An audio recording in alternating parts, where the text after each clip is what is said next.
very warm welcome to our more than 400 delegates joining us from right across the country here, and even a few internationals for the first Canadian Circular Economy Summit.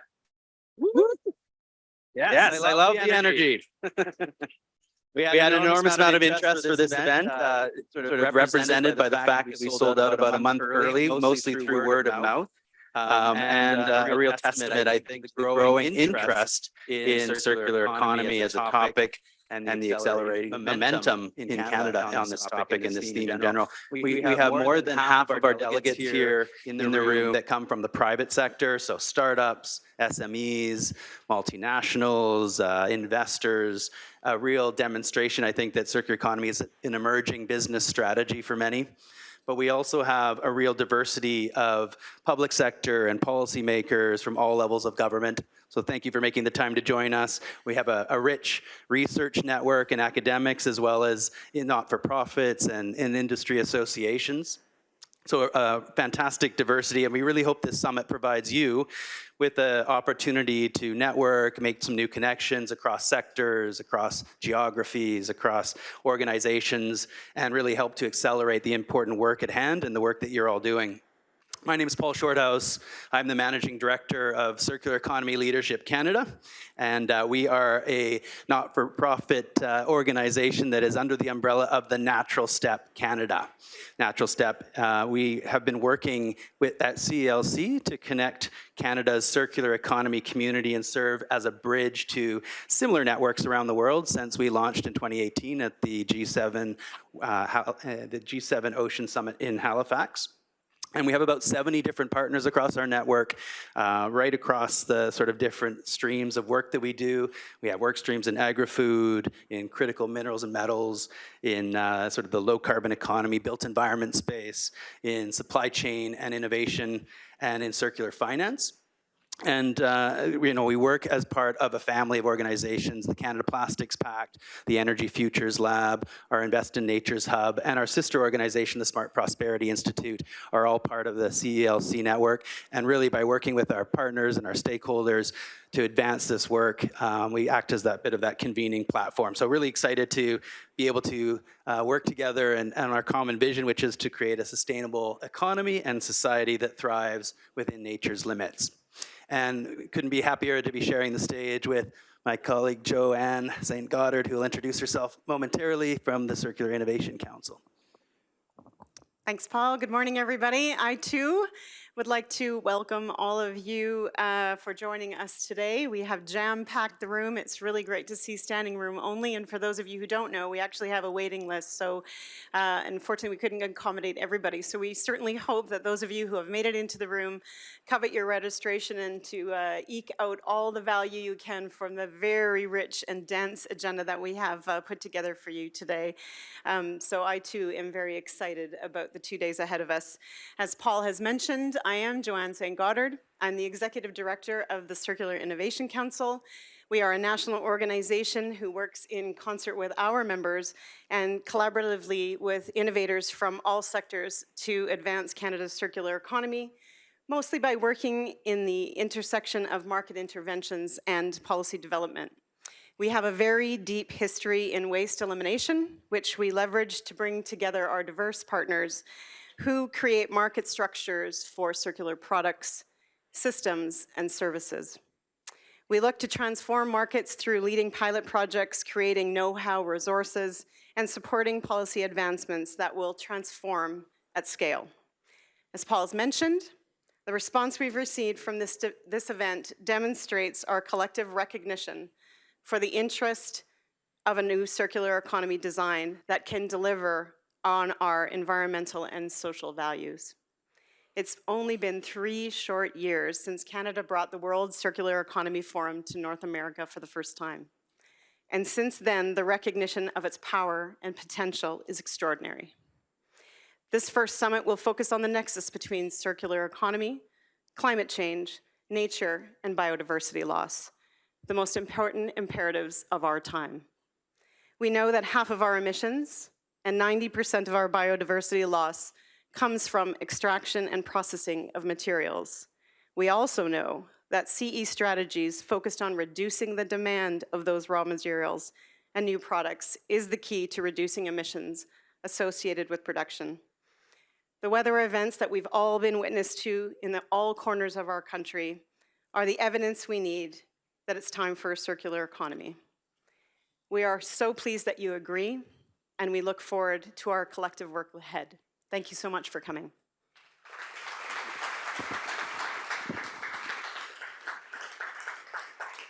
We should have a few slides to go along with this morning's presentations, but if we could bring up the cover slide, it would be fantastic. We just wanted to say we're very pleased to be hosting this first Canadian Circular Economy Summit in Toronto in this beautiful new venue, which is a LEED certified building in the Toronto Region Board of Trade. And as a representative of the host city, I'm very pleased to introduce Dr. Dianne Saxe, who's a city councillor here in Toronto, serving Ward 11, University Rosedale. Councilor Saxe is one of Canada's most respected environmental and energy lawyers, who also served as the last Environmental Commissioner of Ontario. And from November 2020 to August 2022, Councilor Saxe also served as the Deputy Leader of the Green Party of Ontario and was the principal author of its roadmap to net zero. Thank you for joining us. Thank you. Okay. Well, hello, everybody, and welcome to Toronto. I'm so glad to have all of you here and to have such a great turnout for a Circular Economy Conference. Of course, to begin, again, give our land acknowledgement and ask all of you to give thanks and respect to this precious place that we meet on. We acknowledge the land we are meeting on is the traditional territory of many nations, including the Mississaugas of the Credit, the Anishinaabe, the Chippewa, the Haudenosaunee, the Wendat peoples, now home to many diverse First Nations, Inuit and Métis peoples. And we also acknowledge that Toronto is covered by Treaty 13 with the Mississaugas of the Credit. Now, one thing I've been starting to point out with these land acknowledgements is they don't mention water. And of course, the water is essential to all of our lives, and we are meeting here at the Toronto waterfront, where Toronto meets the water, and on land that used to be water. And we know that, again, just thinking about water receives a lot of our pollution, and if we need to clean it up for our own survival and success. And here in Toronto, we have done an enormous amount over my lifetime to improve the condition of the water in the harbor, and I hope that we're able to do the same on the other issues we're working on today. So on behalf of City Council, we are thrilled that the first ever Canadian Circular Economy Summit is here. As our largest city, we recognize that we've got a really big scope. We've got big feet. We create an enormous amount of waste, and there are also tremendous opportunities to make better use of that waste and live with some, actually put into action what we've known and talked about for many years, that there is no such thing as a way, right? This whole idea that we can throw things away, there isn't any way, and the things we're throwing away are things that we need. Now, in addition, climate change is the defining issue of our lives. And I look around this room, most of you are younger than me. So you're going to live a lot more of the consequences of the decisions that we're making here right now than people my age. You guys should be yelling at us. I don't know why you're so quiet, because the decision, we're in a really pivotal decade. Yeah, I don't know how many times you've heard. We are the first generation to really start feeling the suffering of climate change, and perhaps the last one that can make a really big change in what's ahead. And we're not doing nearly enough. So, well, just thinking about the waste side of it, in Toronto, we generate, I am ashamed to say, 2.1 million tons of waste a year. And we throw out a ludicrous amount of this stuff. And if you put that all in garbage trucks and line them up end to end, they would go from here to the Gaspé Peninsula. I mean, is this outrageous? Okay, you folks, especially the ones, you should be furious about this. We need the things, the metals and many of the other components that are in those garbage trucks. And of course, at the very same time, urban populations around the world are exploding. You probably know we are growing explosively in Toronto. In all of North America, the second fastest building city is Los Angeles, and they have about 50 cranes. Anybody want to guess how many we've got going here right now? Yeah, about 238 last time I counted. And at any given time, I've got 280 development applications in my ward alone. So, and we have people come all over the world coming here, and there's a good reason for it. We're going to have food and water longer than a lot of other places. How are we going to accommodate all of these people and at the same time accommodate our climate goals, which are serious and which we continue to say, yes, we're going to start our first carbon budget in 2024. We have a net zero by 2040 commitment. And we can't do these kinds of things without getting serious about the circular economy. We cannot get to net zero without being much more responsible about what we use and what we do with it afterwards. So we are taking some steps. In 2019, we declared a climate emergency, partly, I will say, due to the hard work of a lot of very young people. We have an ambitious community strategy. We adopted at our last council meeting in May the very first serious carbon budget, carbon accountability and governance system in North America, which is going to start biting in our very difficult financial budget of 2024.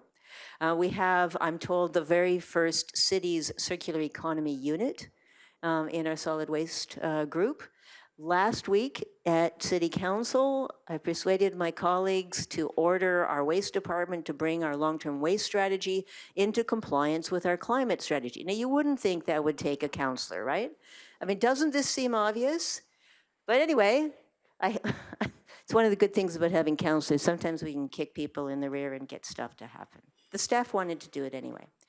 So we are actually doing quite a bit, not enough, of course, but we are doing quite a bit. We do collect renewable gas from our organic waste processing facilities. So we do have an extensive and expensive green bin system, and we do collect the gas from it, and we put that into our garbage trucks. So 80% of our garbage trucks are now running on methane, and we're going to be collecting more gas from our landfills to help running them. We do work on food waste, on demolition waste. I mean, you can just imagine the amount of demolition waste we're producing. It's astonishing. The private sector not doing a very good job on this, but the public sector in Toronto, we do now have a requirement that all city-owned buildings, when they're demolished, at least 75% of that waste should be diverted. Now, I challenge you to get the private sector to do the same, because that's where the real scale is. We have a vision for an urban food system. We're doing a lot of things at council, but we can't do anything near all of it by ourselves. We can lead the way. We can try to help clear obstacles. We can make rules that we think will help. If you see rules that you think are getting in the way, tell us. Tell staff, but also tell your councillor, because we don't know what you know about what's getting in your way. Often, how many times have you think, those idiots, what are they thinking, right? Have you all said that? Well, sometimes we don't know the thing. Sometimes we could actually fix the thing. But we need to know in advance, because very often our opportunity comes up in a matter of minutes or days, and we don't get time to call you. So make sure that if there is something that's getting in your way, at least you let us know. If what's getting in your way is lack of money, I've got no way to write you checks. But if it's regulatory issues where there's something about the way the city governs things that we could do better, you might as well tell us. So there we are. We all have a role to play in a circular economy. I'm doing my absolute best, as are a number of my colleagues. We're going to have a new mayor a week from now, and I hope we have someone who's also committed to that better future. And we're going to need your help. So I'm so excited to have all of you here today. Great start to the day. Enjoy it, learn something, make things happen. Thanks very much, everybody.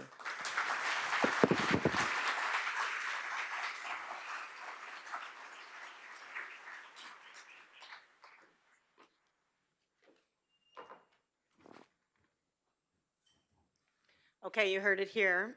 You have an opportunity to shout at Councilor Saxe. We're very, very honored and pleased that you took the time to be with us and to open up our session in this gorgeous and opportunistic city, and we're very pleased to have a champion like you who will help make it all happen. So without further ado, we've got to dig into our first plenary panel session this morning, our kickoff, and to do so, I'd like to introduce my colleague, Mike Wilson. Just a little bit about Mike, who's going to help us moderate and pull all the conversations together. He's raised in New Brunswick, and he began his career as a lawyer right here in the city of Toronto, and left to become a senior policy advisor to the federal government, federal environment minister in particular. Now, as the executive director of the Smart Prosperity Institute, Canada's leading green economy research institute and think tank, Mike leads a dynamic and accomplished team producing cutting-edge research, policy advice, and communication strategies for clean economic growth across the Canadian economy. We're very pleased to have him. Thanks, Mike.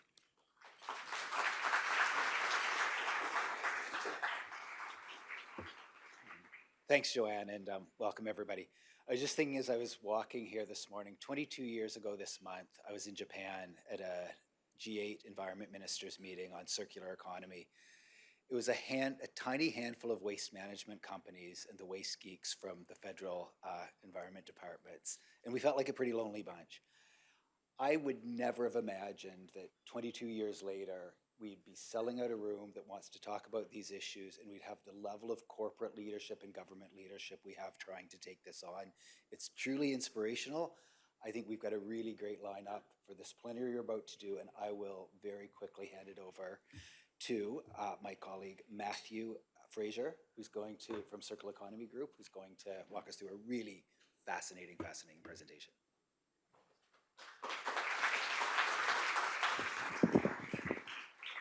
Thank you very much, Mike. It's a pleasure to be here today. Yep, that's me. Let's flick it over to the next slide. Yeah, it's really a pleasure and really great to see a overly sold out room. So really excited for the coming 2 days.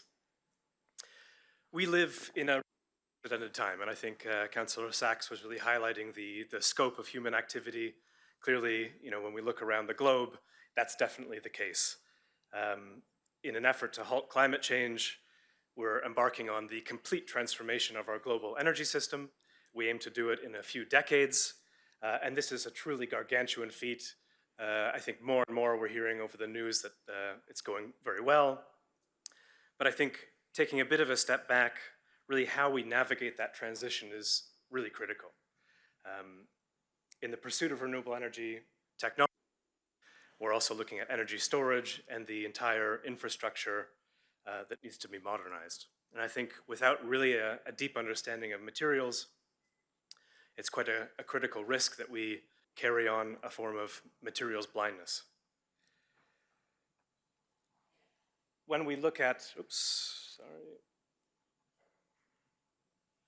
when we look at the types of materials needed for not only renewables, but batteries, all forms of energy storage, and as I said, the modernization of our global grid, what we see is actually we're moving to significantly larger volumes of significantly less versatile materials, more rare, uncommon materials that are far more costly to take out of the earth and process. Furthermore, when we look at a lot of the renewable energies and the new energy systems that we have today, a lot of them really aren't inherently circular. So there's a lot of work to do. This image behind me actually shows you just what one ingredient looks like. These are lithium pools, and if you kind of squint a little bit closely, you can also see the future expansion plans for these pools. Today, just to give you some context, less than 1% of all the global mobility fleet are electric. 99% of our vehicles around the world today are powered by fossil fuels. To get that to 100%, which is certainly our goal, we would need about 3 million tons of lithium. Looking at our current production rates, that would take us about 700 years to get into the economy. So clearly we really need to have a materials focus really embedded deeply within the energy transition. At Circle Economy, where I'm from, this is exactly what we do. We really try to understand the material metabolism of our global economy, literally how we bring in all kinds of materials, process them and transform them into forms that are digestible to meet our various needs, and obviously how those transformed materials move out of the economy and back into the into the biosphere. In the past couple of years, we've crossed quite some staggering milestones. So today our global economy consumes about 100 billion tons of materials every single year. Just to give you some scope of that, that's tenfold. That's 10 times the amount that we were consuming just 100 years ago. We've also recently crossed 6 out of 9 planetary boundaries. These are really the vital signs, the indicators that really show us the state of planetary health. 6 out of the 9 are in the red. So circular economy, in my view, really in that broader systems perspective, really has 2 key roles. One is to ensure, the former, what I was saying, really ensure that a lot of these new technologies, the infrastructure, actually can be cycled at high value over multiple lifetimes. Ensure that we have a long future out of our renewable energy transition. But I think more importantly is actually using circular economy as a systematic demand reduction strategy. And that's really what I'd like to talk to you about today, because we can really scale circular economy strategies throughout every corner of our economy. Just to give you some scope, about 50 to 70% of our total global emissions are really associated with how we extract, process, and manage materials. So there's a huge lever there when we really think about materials and we really embed that materials perspective in everything that we do. How we do that is actually through kind of 4 key strategies, and think of these almost as filters. We're looking at materials and we can apply the filters of narrowing. Actually, how do we use less fundamentally from the first place? Once we're using less, how do we stretch those for the value for as long as possible? How do we really also tap into regenerative materials that can be sustainably managed and regrow? Crucially, also cycling. How do we really close the loop, as you all know, and make sure that we can work in a fundamentally more circular system rather than a linear one?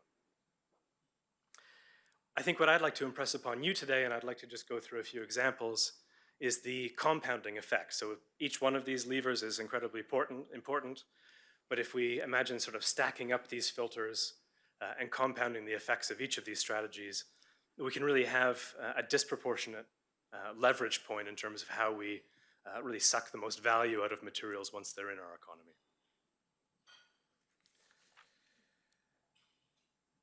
So first, I'd like to talk about the built environment.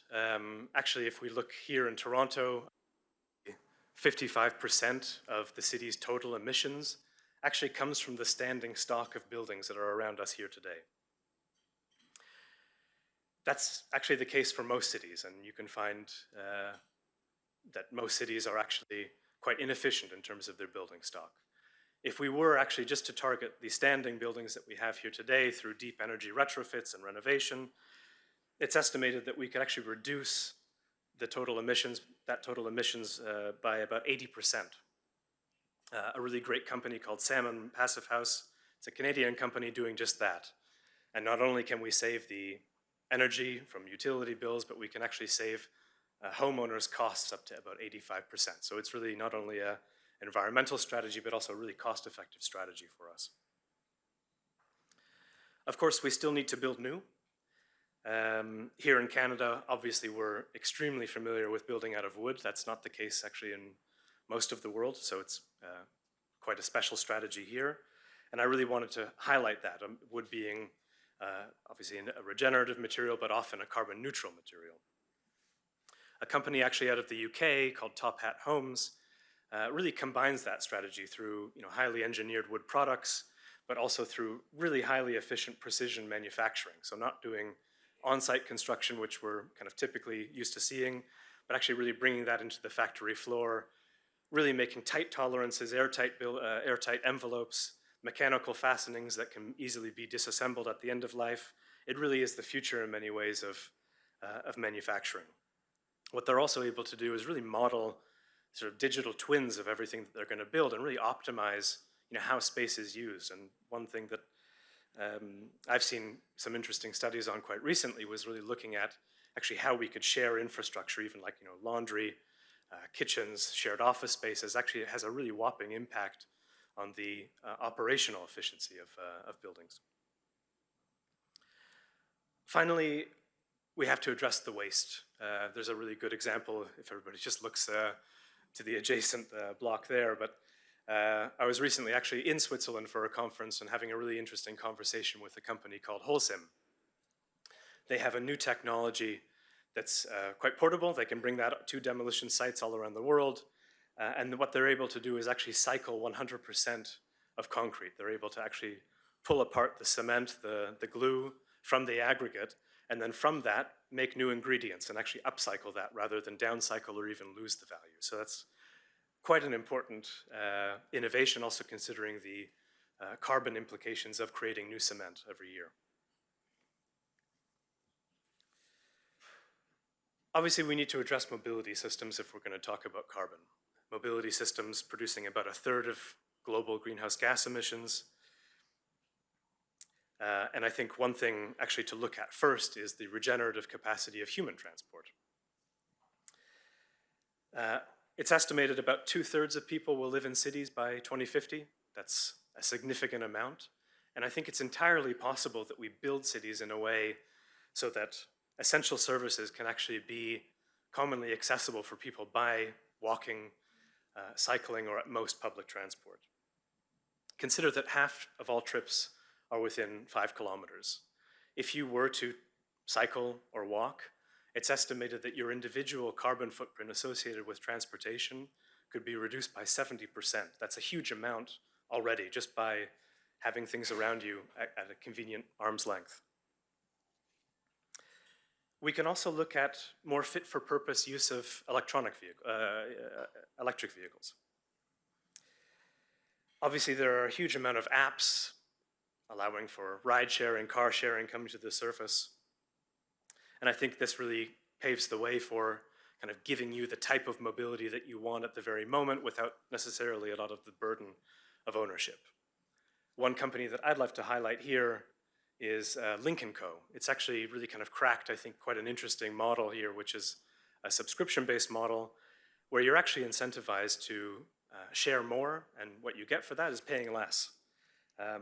Mostly available in Europe, so I can't really give you a North American context here, but last year they grew 200%. Their ridership has gone from 60,000 people roughly to over 170,000 people in just 1 year. So I think it's really showing the popularity of this concept and frankly the convenience of really sort of on-demand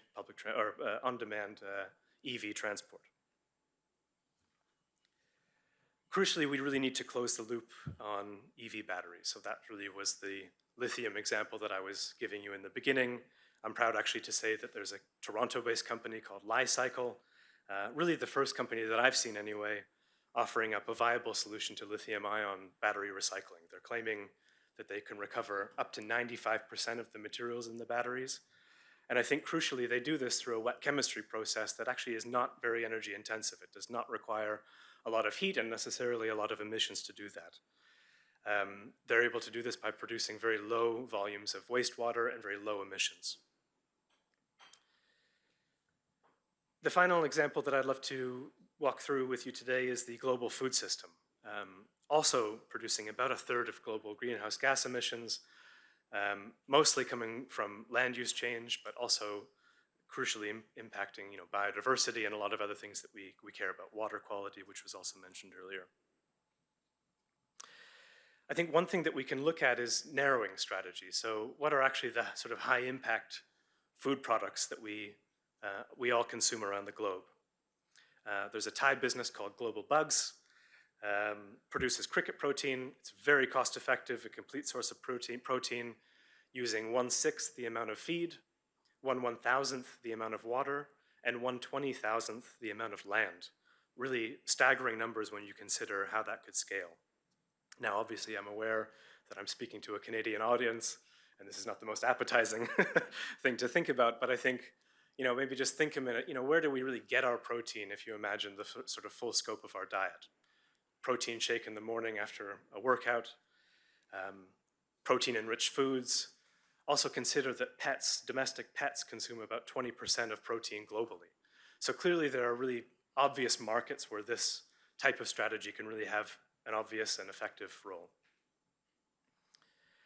I think if we look also kind of upstream, really, the agricultural system at large, regenerative agriculture is a really promising model, not only in terms of carbon sequestration, but also really building soil health and building ecosystem and biodiversity quality. A lot of innovation is happening in terms of the kind of micro-robotic and machine learning space, and a lot of the startups in this space are claiming the reduction of about 99% of basic inputs to agriculture: fertilizers, pesticides, herbicides, even eliminating them altogether through kind of zapping weeds. I think, really kind of layering that on with machine learning really allows farmers really the ability to scale this model in a way that I think we're really currently struggling with. It allows them to have adaptive strategies over the growing season and really to secure yields and profits throughout the year. So let's zoom back out really to that macroeconomic picture, that global level. What are the macroeconomic effects of circular economy strategies on emissions today? The compounding effects of these different strategies, these kinds of strategies that I talked through, actually just in these key systems alone, could deliver on our needs with about 30% less materials. That's a huge gain in efficiency. That really means less land, less pollution, less water, and crucially less energy to begin with. I think that also gives us the ability to direct electrification and really design our modern energy system in a more effective way. In our last Circularity Gap report, our global report, we also showed that these kind of strategies could bring us back within the planetary boundaries that we're currently overshooting. So also in terms of the impact that this has, it's really significant. In terms of climate change, one of the planetary boundaries, we can keep within 2 degrees of warming. And I think that's a narrowing window, but actually quite an important finding that we can achieve that type of impact. I think just wrapping up, the one thing that I'd want to leave with you today is I think we really do need to think about ways to curb our resource hunger if we expect to meet the needs of 10 billion people while also maintaining a thriving planet. But crucially, just think about the examples that I gave you here today. Each and every one of them will generate massive opportunities in terms of new jobs and highly skilled labor. It will lead to greater well-being for individuals and communities. But I think crucially, it will also provide the kinds of systematic innovation, the deep innovation that we need to really push our industries and our entire economy to be globally competitive throughout the 21st century. So I think it's not only the vast scale of the impact of human activity, but actually the vast scale of human potential that we should also be very excited about. Thank you very much.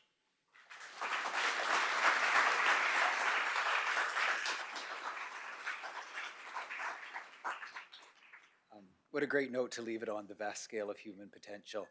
I'm going to ask the panelists for the first panel to come up to the stage. As they come up, I will tell you, I was at a rock climbing competition with my daughter a couple of years ago, and they gave out cricket-based protein bars. I highly recommend it. It's not bad at all. Oh. So I'm going to ask the panelists to come to the stage. We'll save introductions until we get into the panel.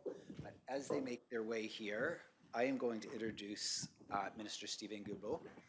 It's a real honor to have him here.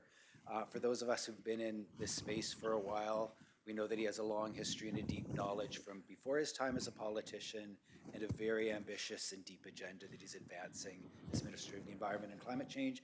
And we are really, really honored he took the time to speak with us.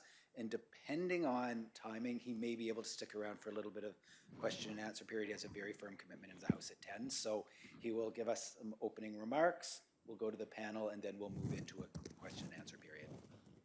Minister Guillbault. Thank you very much, Mike. Canadian Circular Economy Summit, unfortunately virtually, from Montreal, or what used to be known as Jojega. Nous nous rassemblons aujourd'hui sur les terres traditionnelles de la nation Kanien'kehá:ka, qui fait partie de la confédération Haudenosaunee. Il s'agit d'un lieu de rassemblement pour diverses nations autochtones dans la région depuis de nombreuses générations. Avant de commencer, j'aimerais remercier Leadership pour une économie circulaire et le Conseil de l'innovation circulaire de m'avoir invité à prendre la parole aujourd'hui et surtout d'avoir réuni un groupe remarquable de dirigeants et dirigeantes provenant de l'industrie, des secteurs publics et privés ainsi que du monde académique. Last April, I was in Sapporo, Japan, with Minister Wilkinson, where we took part in the G7 ministers' meeting on climate, energy, and the environment. We went there to drive ambitions on three big issues: climate change, biodiversity loss, and pollution, that together create the triple planetary crisis that we know. And we weren't alone. The world's leading economies shook hands on 92 commitments, united together in our determination to make the most of clean energy, to get to net zero emissions and cut waste, and to pursue nature-positive opportunities. Because it is well understood that the economy and the environment are intricately linked.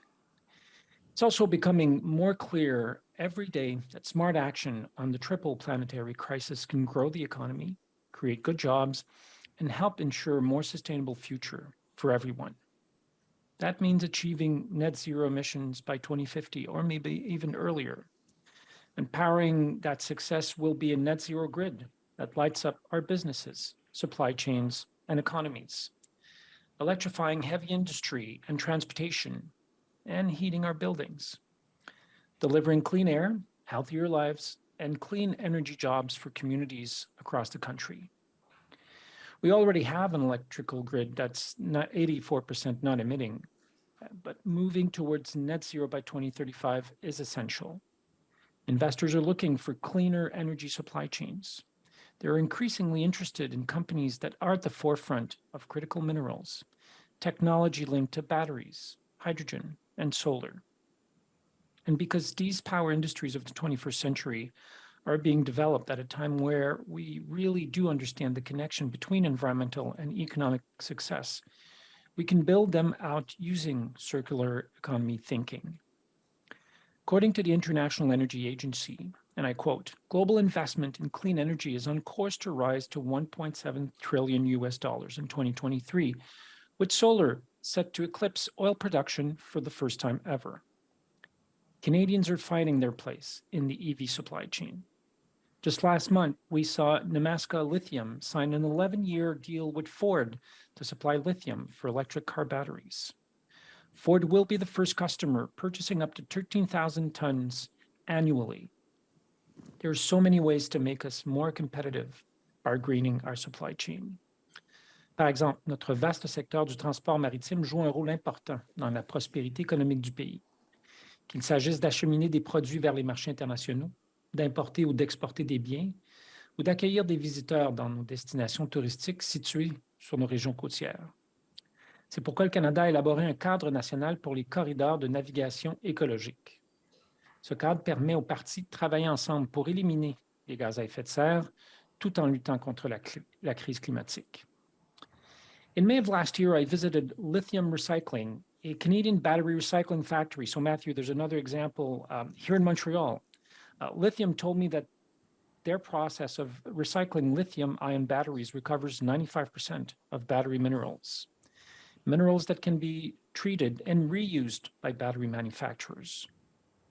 Only a few months later, I heard that Lithium Recycling made a partnership deal with General Motors to provide a stream of reclaimed battery minerals to feed its in-house cell manufacturing factories. Lithium's success illustrates that the shift we are seeing toward managing materials and maximizing value across a product's life cycle and value chain. Take a look at Canada's comprehensive zero plastic waste agenda. I'm sure many of you know about it. It's a resource-efficient and life cycle approach to achieving zero plastic waste and transitioning to a circular economy for plastics. Put simply, this means moving Canada away from a linear economy that disposes of plastic as waste and toward a circular economy that keeps valuable plastic in the economy and out of our environment. The focus is on reusing, repairing, and recycling plastics. The Government of Canada is using a range of tools and resources to support a plastic industry with net zero waste. The single-use plastic prohibition regulations published in the Canada Gazette Part 2 in June of 2022 ban the manufacture, import, and sale of 6 single-use plastic items. Our plan also includes recycled content and labeling requirements and the creation of a federal plastic registry on the life cycle of plastics in Canada. We are collaborating with provinces and territories to implement this vision. We're also partnering with industry, including Canada's Plastic Pact and the Plastic Alliance of Alberta, as well as international partners. Our plastics plan alone could reduce carbon emissions by almost 2 megatons a year, but it could also generate billions of dollars in revenue and create about 42,000 jobs in the country by 2030. And it represents a demonstration of the broader benefits of a circular economy approach that can be applied in other sectors. Last July, I toured Loop Industries in Terrebonne, Quebec production facility. This company's mission is to accelerate a circular plastic economy by manufacturing 100% recycled polyethylene terephthalate, or PET, plastic, and polyester fiber.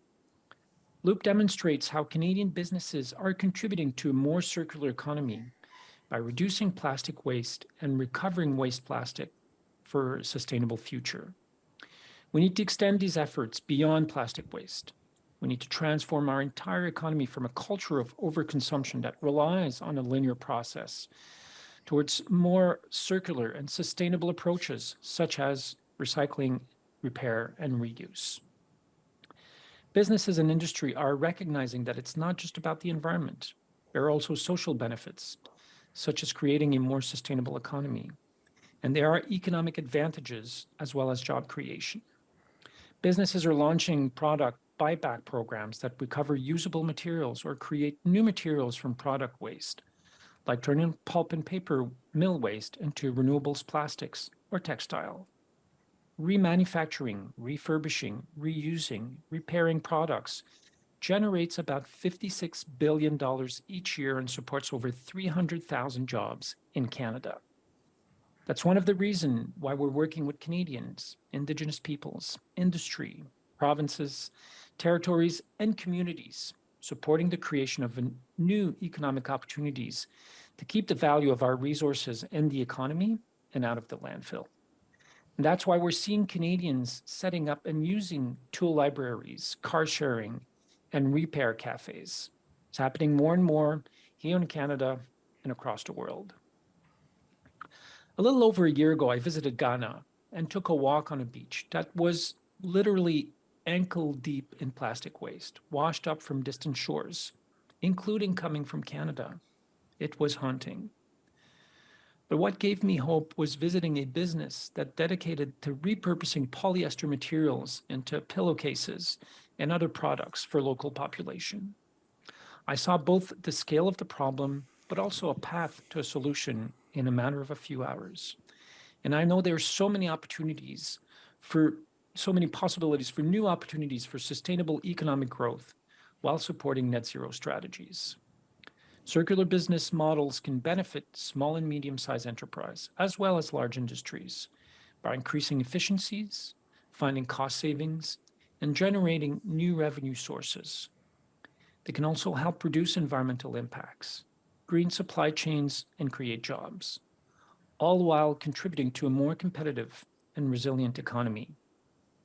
The work you do can help us meet future resource needs, protect nature, reduce waste, and deliver deep greenhouse gas emission reduction.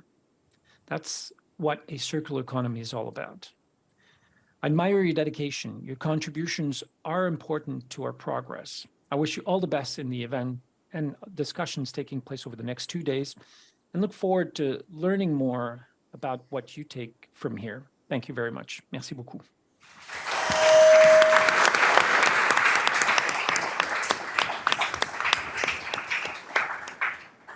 Okay, thank you, Minister Guillbault. We'll move into the panel discussion now. The way we're going to manage this discussion, each of the panelists will have a few minutes to give some opening remarks. We're going to try to hit on issues like, how is circularity a driver for innovation? How can it be useful in getting to some of the, addressing climate change and getting to some of the Scope 3 emissions? Some, getting into some pretty detailed areas, and what are the innovation drivers and what are some of the policy drivers that will get them there? We're just going to have an opening remarks. If we have time, we're going to do some questions. I apologize, we were planning to do questions from the audience. We weren't able to get the app tested quite in advance. So after this session, we will be talking to you about how you can participate more in the Q&As in the following, but for now, we'll be asking questions of the panelists. So with no further ado, why don't I hand it to Kathleen to start us off?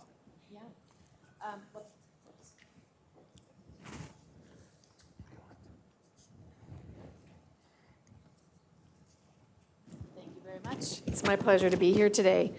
My name is Kathleen McLaughlin, and I'm the Chief Sustainability Officer for Walmart, based down in Arkansas, but dual citizen and spend a lot of time in Toronto here, so it's great to be back home.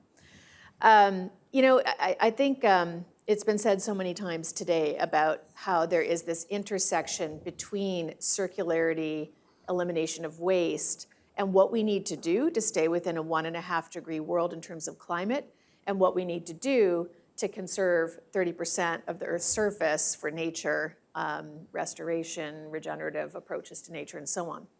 These things are all intertwined. Why? Because we are on one planet, and it is actually one system. So we talked about the planetary boundaries. Everything's interconnected.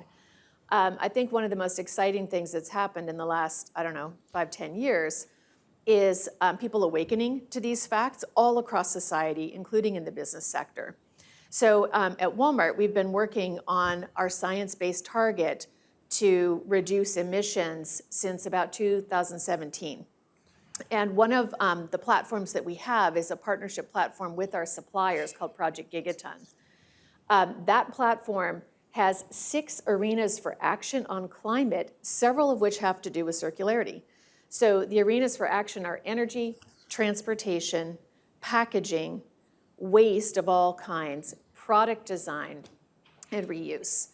And then nature, of course, both regenerative agriculture as well as preventing deforestation and conversion of critical ecosystems and so on through the sourcing of commodities.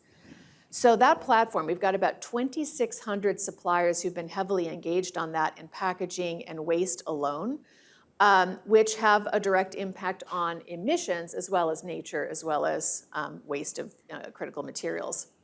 And to date, the suppliers who've been working through that platform have reported 750 million metric tons of emissions reduced, avoided, or sequestered.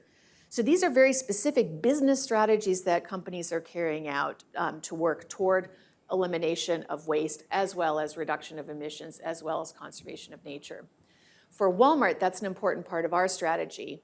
Our broader circularity strategy has a few components. So one is diverting operational waste. Think of the corrugate and the shrink wrap we use in our facilities and so on. We're at about 78% diversion with the goal to get to 100%.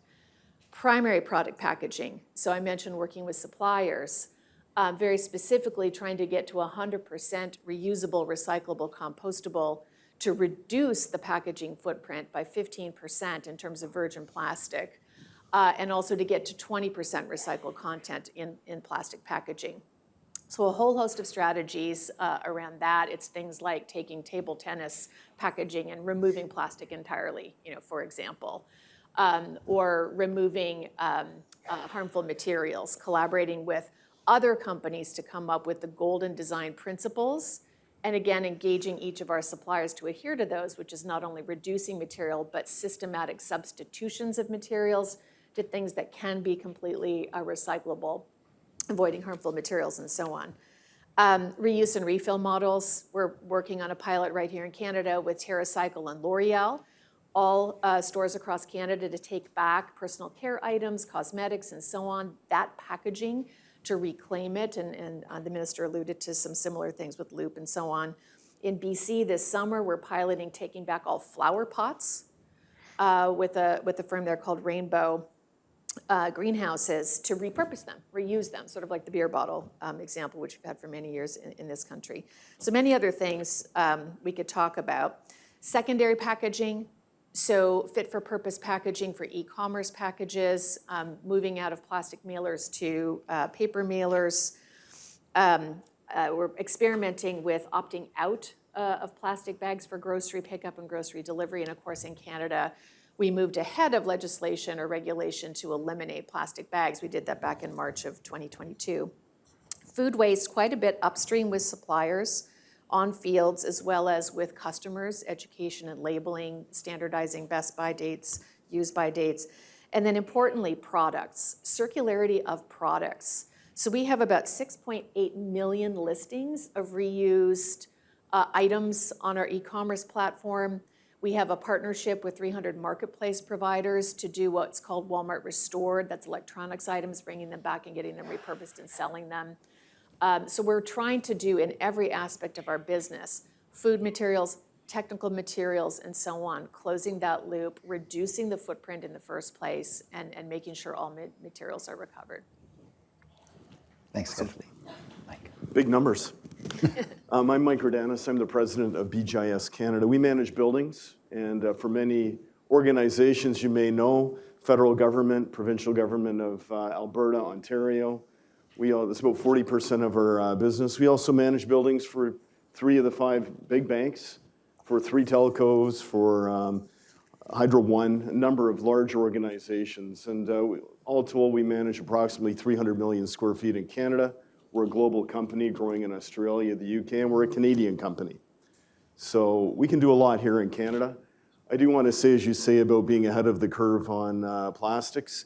In 2007, my boss, Gord Hicks, came into my cubicle at that time and said, Mike, we're going to ban pesticides. And we said, well, what do you mean we're going to ban pesticides? We're doing work on behalf of these large organizations. He said, well, we're going to sit down with our banking client. We're going to say, let's ban pesticides. It's doing terrible things to the environment. And they were fully supportive. So I think the courage in this room is required to drive the agenda forward. In buildings, we manage buildings on behalf of our clients to meet their organizational objectives. And I think that's where the Nexus comes together, environment and circular economy, and many of our operations. Federal government has major goals for 2050, as we all know. And brand new industry came out of our organization in carbon road mapping, how to get 80% of the carbon out of the operations of federal government buildings. Within 5 years, we've implemented projects taking 12,000 tons of carbon out of the annual operations. That's operational carbon. And we have a roadmap for 50,000 or more tons to come out annually. Embodied carbon is a big problem, and you can see right next door there's some demolition happening, which will certainly make the waterfront more vibrant.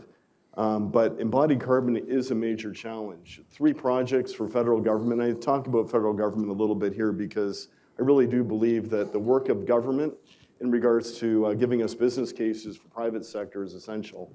But 3 projects, Place Portage, the 25 St. Clair, which is a great zero carbon, net zero building here in Toronto, and one more redevelopment in Ottawa that escapes me, Lester B. Pearson. If you can imagine a hot air balloon, big, huge hot air balloon, but put carbon dioxide in that balloon, 70,000 hot air balloons would be floating over Toronto, darkening the skies if we didn't implement redevelopment instead of demolition and rebuild. Big part of the carbon roadmap for our future is reusing versus tearing down and rebuilding. Other example, and it's our 4,500 moose example, the equivalent of 4,500 mooses of weight, 12,000 tons of waste was avoided from landfill because we sustainably decommissioned rather than disposed of a large redevelopment project. 18 tons of office supplies were reused. We offered opportunities for disassembling furniture and components into their basic parts for recycling, and that employed a number of persons with intellectual disabilities in the local area to get that out of landfill and into being reused. So there's lots of things, very practical, very simple. In the circular economy too, there are many technologies that are out there that don't need to be removed to get advantage. We've connected to over 2,000 buildings in Canada with remote control and a algorithmic controlled energy, and that saves 20 to 40% of energy by virtue of operating old technology in a new way. So BGIS, again, we're a national company growing globally and managing buildings. Buildings and cars are well known to be the biggest contributors to greenhouse gas. And circularity is really an approach for efficiency, which has been a core value proposition of ours for many, many years, but also an approach that we all need to embrace in order to really take care of our planet and each other. So that's a little bit of an overview. Thanks, Mike. That's great. Apala. Hi, good morning, everyone. Apala Mukherjee, I'm the President and Managing Director of BASF. Now, what is BASF? Maybe some of you know about us, but most of you probably not. It's a 158-year-old chemical, or new, 158-year new chemical company, young, yeah? We expect to be around for another 158 years, for sure. We have very strong European roots. We are based out of Germany, but we are present in 90 countries around the world. So we are a global chemical company. We're the leading chemical company in the world. We serve almost all industries. You don't hear about us, but you feel us. We serve agriculture, we serve consumer products, we serve automotive, we serve construction, we service Walmart, we service almost every company that you can think of. Now, BASF, 125 years ago, we developed this concept called Verbund, which means zero waste. So we didn't need circularity or climate to tell us that this was important. It makes economic sense, it made environmental sense, and it made societal sense 125 years ago, as it does today. So what is Verbund? It means zero waste. That means we recycle everything that we have generating within our fence lines. What we had done since 1990 to 2018, we doubled our production and halved our emissions. But going from 2018 onwards, we know that the low-hanging fruits are already taken up. So we now need collaboration across the ecosystem. We want to generate 17 billion sales from a circular economy, and we want to reclaim 250,000 tons of recycled material into our system. Now, why it's important? Because we have a net zero goal of 2050. More importantly, we have a goal that is staring in our face by 2030. And one of the ways that we know that we need to achieve that is for circularity. Give you an example. Recently, we had a partnership with Henkel. You might see them as Persil or Prill in the aisles of Shoppers Drug Mart here. What we did was talk to them and figure out that actually lower circular economy products, when we use renewable and recycled material, can actually lower the product carbon footprint significantly. So you take out you recycle 100,000 tons of material, you take out 200,000 tons of carbon. So that is a real-life example of how this is actually linked to climate change. What we are doing right now is actually adding product carbon footprint to our 45,000 products. We make a lot of products, you don't see them, but again, 45,000 products are gonna have product carbon footprint. But we know that this cannot be done alone by just taking what we have. We need to look at the design of materials. Sometimes it actually makes sense to go back and ask ourselves, is this the best design? For example, Ziploc bags and us, we collaborated and we said, perhaps we don't need to have just the plastic bags we use for sandwich. Maybe it can be composted. So in Canada, we actually launched with Ziploc compostable plastic sandwich bags. And you're gonna see them also in Walmart coming soon. So this is how we say the design actually helps. Secondly, we also need to have new recycled material.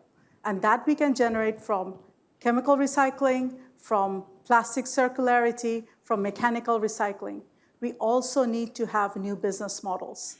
And this is something that we need to think about ecosystem approach.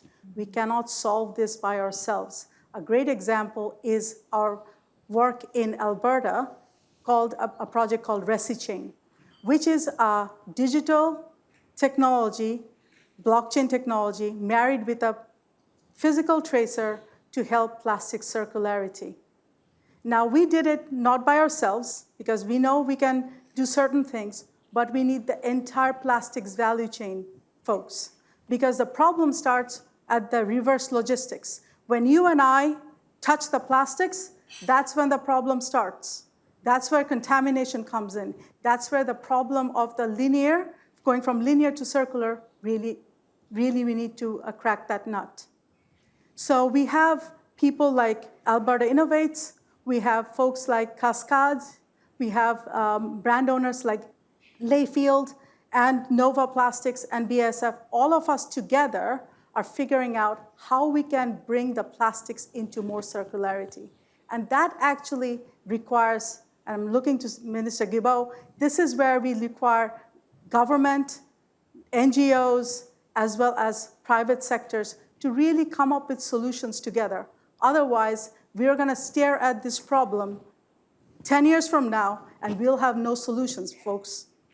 So I ask all of you to figure out how we can build this ecosystem partnerships to make sure that this circularity really takes shape and we can achieve the net zero 2030, 2050, whatever your goal is, and we should accelerate that goal, to be honest with you. We should challenge ourselves. What can we do better? That's great. Thanks, Apala.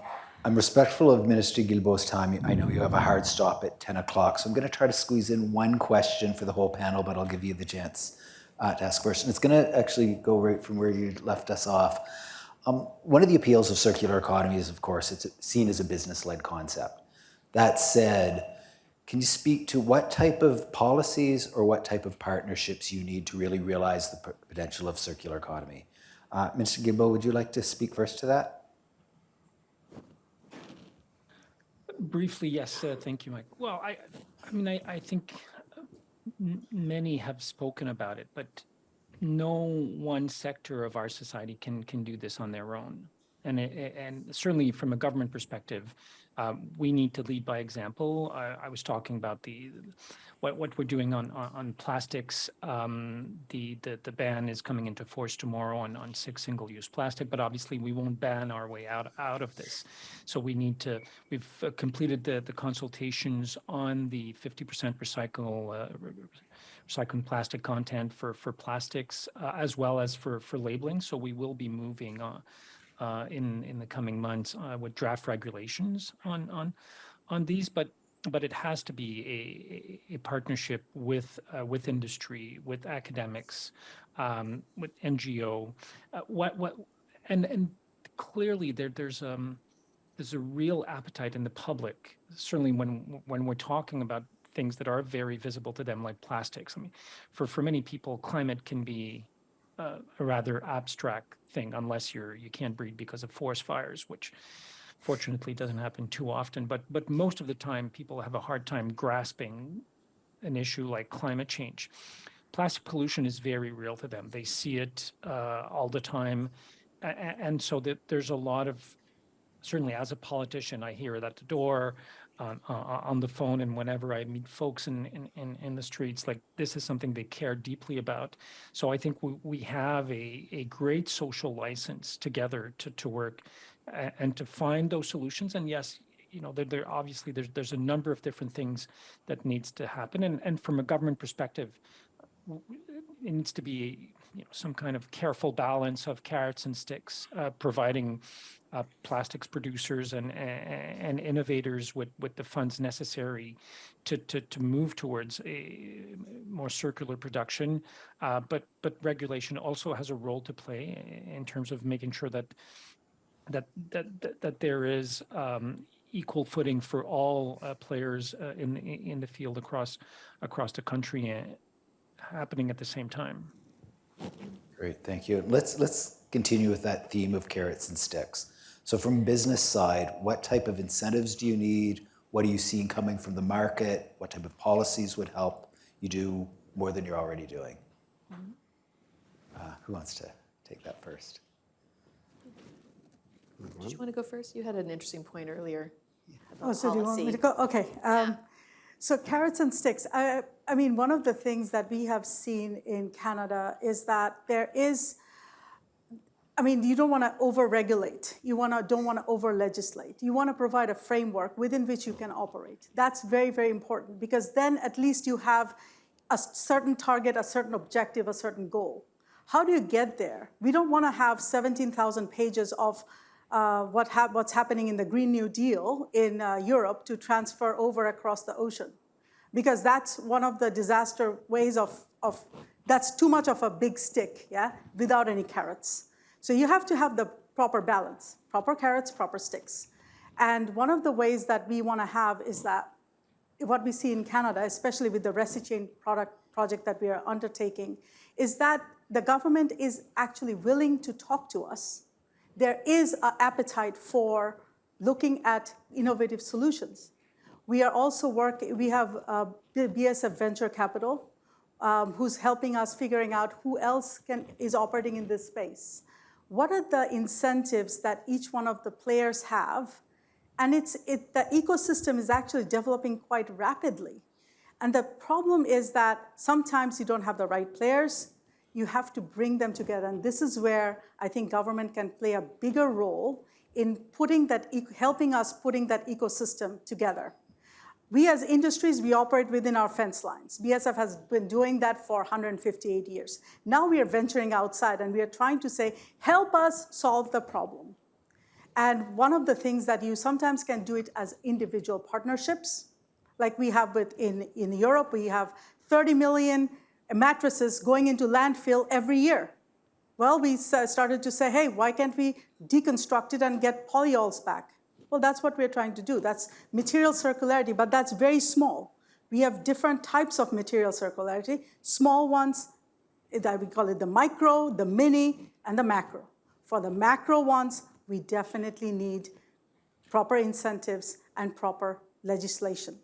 With the micro and the macro and the mini, we can do it by ourselves because it's materials. And those we don't need government interjection or multiple people. Design of Adidas shoes. Adidas shoes, typically your athletic shoes has 6 types of materials. Well, 6 types of materials cannot be recycled. One type can be. So we designed with Adidas, it's all TPU shoes, and it can be fully recycled. So think about it. You only own 1 pair of shoes in your entire life. You give it back, they can remanufacture it and give it back to you. Wouldn't that be wonderful? And it's happening, right? So this is where the micro and the mini can be done by ourselves, but for the macro ones, we definitely need the proper legislations and the proper framework and incentives. That's excellent. Yeah, so there's a lot of exciting collaboration going on between the private sector and the public sector and civil society around policy and innovation combined, which is how it needs to happen because we're really talking about transforming so many societal systems. We've been hearing that throughout the morning. There isn't any one silver bullet policy or lever that's going to happen. So the way we think about it at that intersection, there is the actual design of packaging and products themselves, from a retail consumer products perspective. There is customer behavior, closing that loop, reducing consumption of certain things and so on, switching. And then there's the infrastructure requirement, which is a big one. So those 3 things together, so let me just give a couple examples. In terms of the packaging and product design, I already mentioned the golden design rules of the Consumer Goods Forum. Many Canadian retailers are leading the way, actually, in the Consumer Goods Forum.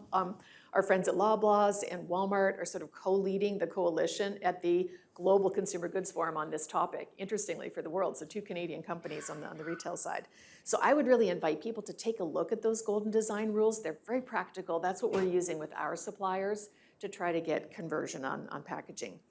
On the infrastructure point, we need better infrastructure in municipalities for closing the loop on materials. We are lucky to be in the country of Canada that has a number of really great examples, Toronto included, but further ways to go. So having good extended producer responsibility policy that has us paying into the system to allow for that in an organized way is really important, and there's exciting things happening on that front here in Ontario and other places. We are also experimenting with CIC as an example. We've been talking about potentially piloting kind of like the beer bottle situation with restaurant and deli packaging, takeout containers in municipalities where you could have a circular, shared, reused, refill kind of set of materials. So things like that need to happen. And how that then, the lessons from those pilots going back into policy, I think is a good opportunity. And then finally, customer behavior.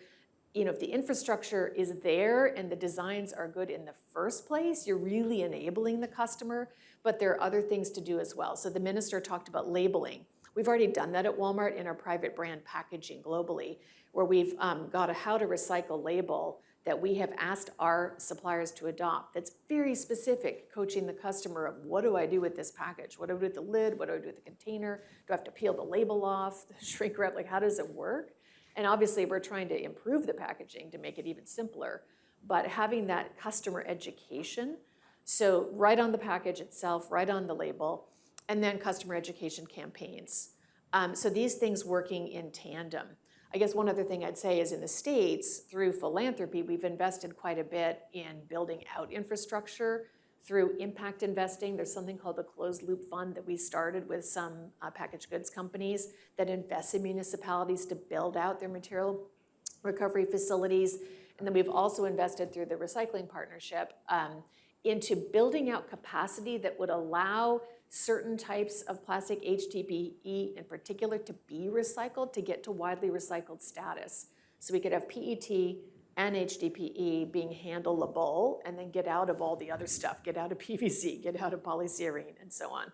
So, it is that intersection between experimentation, economic growth, economic development engines, customer behavior, the infrastructure, and then the policy helping to enable that in a way that's practical and helps support our communities. That's excellent. Mike, I've got so many questions I want to ask in the last couple minutes, so I'm going to, for a sec. I'm going to give you a choice of two. One, Councilor Saxe is in the room. Are there things that, like you guys do a lot of big building renovations, are there things that municipal governments could do to incentivize your circular practice? Or even more generally, what are the market forces that are pushing you to be more circular and more sustainable in your work? Well, I guess a couple of things, just to answer the original question. Okay. What we found with energy infrastructure projects in driving efficiency, in any of the type of work that's developing a new economy behind it, and that's the big thing that we find, is as we're getting into new areas of services, be it carbon road mapping, recycling, energy infrastructure projects, government money is very important to make the business case happen on the front end. If we can make the business case happen on the front end, we have engineers scouring for incentives across all sectors of government, because we can present then a value proposition to a customer that drives economic benefit beyond a normal business case, and then stimulates the build of the infrastructure beneath it to make it happen. So, if I think about solar, there has to be the facility to get the solar energy back into the grid. And how do you get solar on one end to drive the other end? It's a similar case as it comes to anything circular, recycling facilities. How do you drive a business case? I talked about decommissioning a building, tearing down all the components of the building and sending that out in for recycling. Well, it takes labor, and then how do you make a business case on the labor on the front end? And over time, we'll build facility to do that more and more efficiently. And at some point in time, as tipping fees get more, as it becomes less socially acceptable to dump all of that, then we'll have an economy that's driving on that. So to me, that's really the fundamental purpose of government. I feel the stick is convenient and sometimes needed, because there are bad actors, I'll call out, and it's hard to fight against that when you're trying to be a good purpose company and you don't quite have the business case to get you over that hump. So that would be, and I think that's all levels of government, whether that's municipal, federal, provincial, all have a hand to play, and there's so much overlap. The other thing, of course, that helps business is getting the message out, making it simple, making it easy to administer. We have experts internally, and we're very fortunate that we have a lot of people on our team, and very well qualified, but it's a maze to get through, to get the right kind of funding, because ultimately you're trying to filter out those that aren't true in their intentions, but sometimes that just turns into a bureaucratic nightmare on our side. So I guess that would be my thoughts on how to bring government and business together. And I will say that as far as business goes, you know, you may say, oh, big business has the funding to do this type of thing. They're also big business because they've had good returns for shareholders. And this helps them do at scale what a lot of smaller companies are unable to do. And that stimulation in the economy drives everything else. So it's not limited only to small. And certainly as it comes to governments, we've got a number of, I'll just call out digesters. We have digesters in cafeterias, in jails, and all different locations across Canada. Canadian Green Tech deployed to turn and pelletize food waste into organic matter for plantings. We have a case in the UK where we're running a building on coffee beans. So taking coffee beans and drying them out and pelletizing them is giving the opportunity to power that building. You know, would otherwise be landfill. We can kid ourselves about that all going to being used for organic matter for plantings, but that's not really what happens. So those are really simple targeted cases where government money and stimulation in a targeted fashion can drive a whole new areas of the economy. Okay, thank you very much. I wish we had another half hour I think we could easily go on for half an hour more.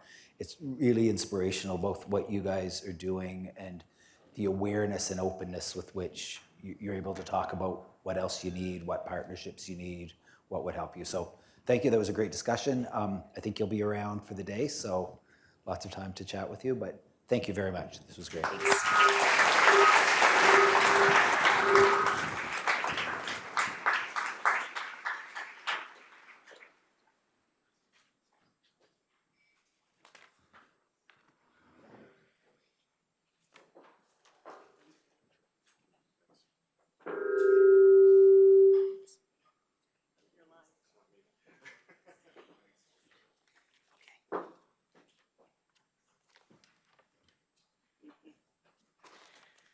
All right. That's a pretty busy morning. Just for, because Mike didn't have all the time in the world to get through such a meaty discussion, just wanted to let you know the minister's fine. He didn't implode or disappear. He actually had house duties that he had to duck out for, so we were very grateful for the time that he did take this morning. But I know his screen went black there, so he did have to leave unexpectedly. We were very grateful to him, but also our incredible panel. What a way to start the morning and to really broaden our minds on these macro issues of circularity and the connection and the nexus to climate change, but really distilled in specific examples of where we can start and where we should start. So thank you very much again to Mike and our first panel. I want to talk a little bit about the summit objectives itself before we launch into the rest of the day. And there's sort of three pillars that Paul and I discussed in the months of creating this event. We really wanted to raise the profile of the circular economy, and I think we even did that before the day began, given the number of heads that we have with us today and certainly the buzz that was created by the summit itself. The second objective is really to advance an innovation agenda. And what's the exciting part about talking about the circular economy as opposed to my previous world, which was really in waste and recycling, is really what is the art of the possible. And this is really an economic agenda as much as it is an environmental one. And so innovation is really critical and at the heart of those two. And certainly an opportunity to bring all of you together face to face and to provide an opportunity for you to network amongst you and to share your interests and your passions and your solutions.